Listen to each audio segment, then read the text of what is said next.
I think people who study the issue recognize that what's going on today is actually quite consistent with the historical record. We need to remember that as human beings, we have very short-term memories. We don't spend a lot of time on history. We especially don't spend a lot of time on history here in America.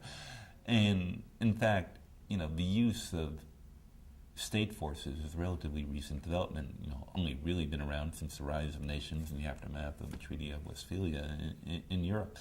But we've certainly been having conflict and wars going on in the area of human endeavor activity, for thousands of years. And for thousands of years, rulers of various stripes have been going out and basically hiring up private forces to fight on their behalf. Now, you can argue that the organizational and business models are a little bit different from, some of the companies and some of the private actors in the past. But it's also, in some respects, quite similar.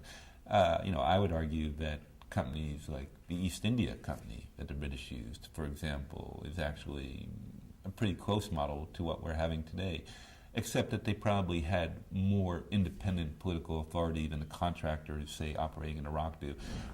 Basically, a company like East India was basically its own mini country. It was effectively a proconsul for the British Empire.